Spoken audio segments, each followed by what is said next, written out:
Hello everyone, welcome back you all into the CAD Design in Kannada YouTube channel. ಇವತ್ತಿನ ವಿಡಿಯೋದಲ್ಲಿ ನಾವು ಇಲ್ಲಿರುವಂತಹ blade ಅನ್ನ ಪ್ರೋಗ್ರಾಮಿಂಗ್ ಯಾವ ರೀತಿ ಮಾಡೋದು ಅಂತ ಹೇಳಿ ನಿಮಗೆ ಡೀಟೇಲ್ ಆಗಿ ಎಕ್ಸ್ಪ್ಲೇನ್ ಮಾಡ್ಕೊಡ್ತೀನಿ.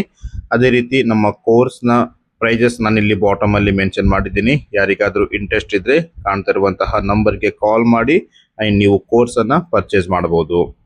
ನೋಡಿ ಸ್ನೇಹಿತರೆ, ಇಲ್ಲಿರುವಂತಹ ಈ ಒಂದು ಬ್ಲೇಡ್ ನ ಪ್ರೊಫೈಲ್ಸ್ ಅನ್ನು ನೋಡಿ, ತುಂಬಾ ಟ್ವಿಸ್ಟ್ ಆಗಿದೆ.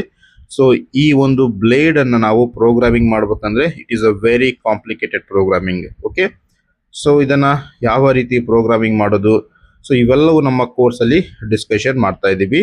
ಸೊ ನಿಮಗೆ ಒಂದು ಸ್ವಲ್ಪ ಬೇಸಿಕ್ ಅನ್ನ ತೋರಿಸ್ಕೊಡ್ತೀನಿ. ಯಾರಿಗಾದ್ರೂ ಇಂಟ್ರೆಸ್ಟ್ ಇದ್ರೆ ಇಲ್ಲಿ ಕಾಣ್ತಿರುವಂತಹ ಎಲ್ಲವೂ ಪ್ರತಿಯೊಂದು ಸ್ಕ್ರೀನ್ ಶಾಟ್ ತಗೊಳ್ಳಿ. ರೈಟ್, ಸೊ ಈ ಒಂದು ಬ್ಲೇಡ್ ಅನ್ನು ನಾನು ಇಲ್ಲಿ ಮಲ್ಟಿ ಆಕ್ಸೆಸ್ ಅಲ್ಲಿ ಇರುವಂತಹ ಬ್ಲೇಡ್ ಎಕ್ಸ್ಪರ್ಟ್ ಅನ್ನೋ ಟೂಲ್ ಪಾತ್ ಅನ್ನ ಯೂಸ್ ಮಾಡ್ಕೊಂಡು ಪ್ರೋಗ್ರಾಮಿಂಗ್ ಮಾಡಿದ್ದೀನಿ. ಸೊ ಈ ಟೂಲ್ ಪಾತ್ ಯೂಸ್ ಮಾಡುವಾಗ ನಾನು ಕೊಟ್ಟಿರುವಂತಹ ವ್ಯಾಲ್ಯೂಸ್ ಅನ್ನ ನಾನು ನಿಮಗೆ ಇವಾಗ ಡಿಸ್ಪ್ಲೇ ಮಾಡಿ ತೋರಿಸ್ತೀನಿ. ಸೊ ಅದನ್ನ ಸ್ಕ್ರೀನ್ ಶಾಟ್ ಮಾಡಿ ನೀವು ಕೂಡ ಸೇಮ್ ಅದೇ ವ್ಯಾಲ್ಯೂಸ್ ಅನ್ನ ಅಪ್ಲೈ ಮಾಡಿ, ನಾನು ಎಲ್ಲಿ ಸೆಲೆಕ್ಷನ್ ಮಾಡಿದ್ದೀನಲ್ಲ ಅದೇ ರೀತಿ ನೀವು ಕೂಡ ಸೆಲೆಕ್ಷನ್ ಮಾಡಿ ಪ್ರತಿಯೊಂದು ನಿಮಗೆ ಗೊತ್ತಾಗುತ್ತೆ.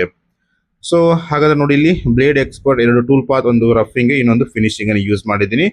ಸೊ ನಾನು ಇಲ್ಲಿ ಪ್ಯಾರಾಮೀಟರ್ಸ್ ಮೇಲೆ ಕ್ಲಿಕ್ ಮಾಡ್ತೀನಿ. ಸೊ ಪ್ಯಾರಾಮೀಟರ್ಸ್ ಅಲ್ಲಿ ನಾನು ಕೊಟ್ಟಿರುವಂತಹ ವ್ಯಾಲ್ಯೂಸ್ ಎಲ್ಲ ಓಪನ್ ಆಗುತ್ತೆ. ಅದನ್ನು ನೀವು ನೋಡಿ ಸ್ಕ್ರೀನ್ ಶಾಟ್ ತಗೊಳ್ಳಿ. ಅಂಡ್ ಸೊ ನೋಡ್ಬೋದು, ಫಸ್ಟಿಗೆ ಕಟ್ ಪ್ಯಾರಾಮೀಟರ್ಸ್ ಅಂತೇಳಿ ಓಪನ್ ಆಗಿತ್ತು. ಸೊ ಇದರಲ್ಲಿ ನಾನು ಇಲ್ಲಿ ವ್ಯಾಲ್ಯೂಸ್ ಅನ್ನ ಸೆಟ್ಟಿಂಗ್ ಕೊಟ್ಟಿದ್ದಲ್ಲ, ಇದೇ ರೀತಿ ನೀವು ಕೂಡ ನಿಮ್ಮ ಟೂಲ್ ಪಾತ್ ಅಲ್ಲಿ ಸೆಟ್ಟಿಂಗ್ ಅನ್ನು ಕೊಡಬೇಕಾಗುತ್ತೆ. ಸೊ ಫಸ್ಟ್ ನೀಟಾಗಿ ನಾನು 1 by 1 ತೋರಿಸ್ಕೊಂಡ್ ಬರ್ತೀನಿ. ಸೊ ಸ್ಕ್ರೀನ್ ಶಾಟ್ ತಗೊಂಡು ಫಾಲೋ ಅಪ್ ಮಾಡಿ. ಸೊ ಯಾರಿಗಾದ್ರೂ ಇಂಟ್ರೆಸ್ಟ್ ಇದ್ರೆ ಕಾಣ್ತಿರುವಂತ ನಂಬರ್ಗೆ ಕಾಲ್ ಮಾಡಿ. ಲಾಸ್ಟ್ಗೆ ಅನಿಮೇಷನ್ ಕೂಡ ಇರುತ್ತೆ, so roughing and finishing animation ಇರುತ್ತೆ. ಸೊ ಅದನ್ನು ನೀವು ನೋಡಿ ಅಂಡ್ ಎಂಜಾಯ್ ಮಾಡಿ. Okay, so thank you.